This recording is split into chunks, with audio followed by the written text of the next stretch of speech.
এই ঘটনাটো সাউথ আমেৰিকাৰ পিৰু নামৰ এখন দেশৰ, য'ত এই 5 বছৰীয়া ছোৱালীজনী পিৰুৰ ৰাজধানী লিমাত বসবাস কৰিছিল। ছোৱালীজনীৰ নাম আছিল লিমা মেডিনা। এদিন এই ছোৱালীজনীৰ হঠাৎ পেটৰ বিষ হোৱাৰ আৰম্ভ হ'ল আৰু লিনাৰ মাকে ততালিকে হস্পিতাললৈ লৈ গ'ল। লিনাৰ মাকে একো বুজি পোৱা নাছিল যে তেওঁৰ এই কণমানি ছোৱালীজনীৰ লগত এইবোৰ কি হৈ আছিল। লিনাৰ এই অৱস্থা দেখি মাকে যথেষ্ট চিন্তিত হৈ পৰিছিল আৰু এই চিন্তাৰ কাৰণ আছিল যে লিনাৰ পেটটো দিনক দিনে ফুলি যাব ধৰিছিল, কিয়নো এই 5 বছৰীয়া ছোৱালীজনীক চাই এনেকুৱা লাগিছিল যে ছোৱালীজনী গৰ্ভৱতী হৈছিল। চিন্তিত হোৱাৰ কাৰণো আছিল যে ছোৱালীজনীৰ বয়স অতিকৈ কম আছিল। লিনাৰ মাক-দেউতাকে এই কথাটো কেতিয়াও ভাবিব পৰা নাছিল যে তেওঁলোকৰ কণমানি ছোৱালীটোও গৰ্ভৱতী হ'ব পাৰে। তেওঁলোকে মেডিকেল চেকআপ নকৰাকৈয়ে ধাৰণা কৰি লৈছিল যে ছোৱালীজনী গৰ্ভৱতী হৈছে। আনহাতে তেওঁলোকৰ সম্পৰ্কীয়সকলৰ মতে লিনাৰ লগত কোনো ভূত-প্ৰেতৰ ছাঁ পৰিছে আৰু ভূত-প্ৰেতই লিনাক গৰ্ভৱতী কৰি তুলিছে। পিছে সঁচাকৈয়ে ছোৱালীজনী গৰ্ভৱতী আছিল নেকি, আৰু যদি নাছিল তেনেহ'লে তেওঁৰ পেটটো কিয় বাঢ়ি গৈ আছিল? এই সঁচা ঘটনাটিৰ সত্যটি কি আছিল জানিবলৈ ভিডিঅ'টো সম্পূৰ্ণকৈ চাব।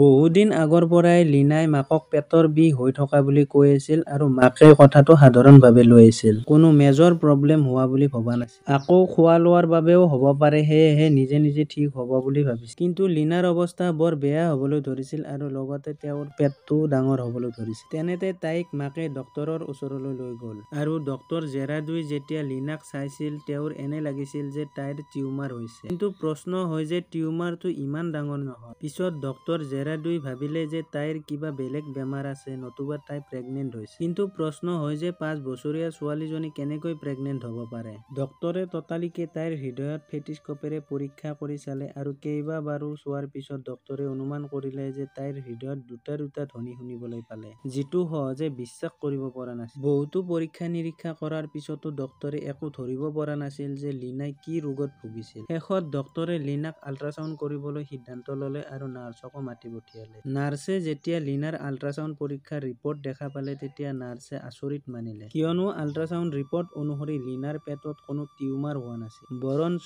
লিনা সঁচাকৈয়ে প্ৰেগনেণ্ট আছিল। কিন্তু ইয়াত ডাঙৰ প্ৰশ্ন হয় যে এইটো কেনেকৈ সম্ভৱ হ'ব পাৰে, কিয়নো লিনাৰ বয়স মাত্ৰ 5 বছৰ আছিল। এই বয়সত এজনী ছোৱালী যৌৱন হয় নে তাই বিয়াৰ উপযুক্ত হয়? সেয়ে কেনেকৈ লিনা মাতৃ হ'ব পাৰে? আৰু সেয়েহে সকলোৱে অবাক হৈ পৰিছিল। পিছত ডক্তৰে আল্ট্ৰাচাউণ্ড ৰিপৰ্টখন লিনাৰ মাকৰ হাতত দিলে আৰু ক'লে যে লিনা প্ৰেগনেণ্ট হৈছে। লিনাৰ মাকে এই কথা শুনি একো বুজিব পৰা নাছিল যে এইটো কেনেকৈ সম্ভৱ হ'ব পাৰে আৰু এয়া অলপো বিশ্বাস কৰিব পৰা নাছিল। তথাপি ডক্তৰে লিনাৰ মাকক হতাশ হ'ব দিয়া নাছিল। কিজানিবা আল্ট্ৰাচাউণ্ড মেচিনটোৰে গণ্ডগোল আছে। সেয়েহে তাইক বেলেগ এখন হস্পিতালত আকৌ এবাৰ আল্ট্ৰাচাউণ্ড কৰিবলৈ দিলে।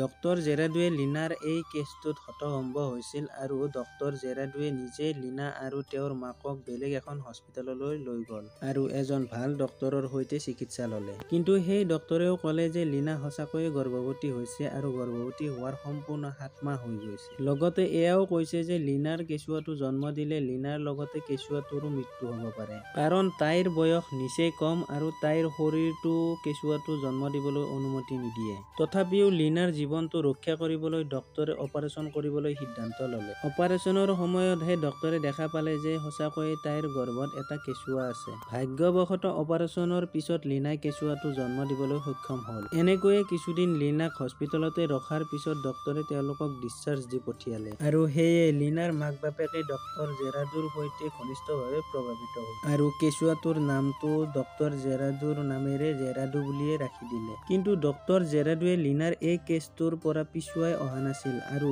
আগলৈও তেওঁ এই কেছটোৰ প্ৰতি গৱেষণাৰ প্ৰচেষ্টা চলাই আছিল আৰু লিনাকো বহুত ছিনিয়ৰ ডক্তৰৰ ওচৰলৈ লৈ গৈছিল। অৱশেষত বহুতো গৱেষণাৰ অন্তত ডক্তৰ জেৰাডু আৰু তেখেতৰ টীম এইটো ফলাফল পালে যে লিনাই কেৱল 3 বছৰ বয়সতে মাতৃ হোৱাৰ সক্ষম হৈ গৈছিল আৰু 3 বছৰ বয়সতেই পিৰিয়ড অহাৰ আৰম্ভ হৈছিল। 5 বছৰ বয়সতেই লিনাৰ পেটত সকলো সক্ষম হৈ পৰিছিল যিখিনি এজনী মাতৃ হ'বলৈ প্ৰয়োজন। যেতিয়া ডক্তৰ জেৰাডুৱে এই সকলো ৰিপৰ্টসমূহ ডাঙৰ ডাঙৰ ডক্তৰক দেখুৱাই তেতিয়া সকলো ডক্তৰে অবাক হৈ পৰিছিল।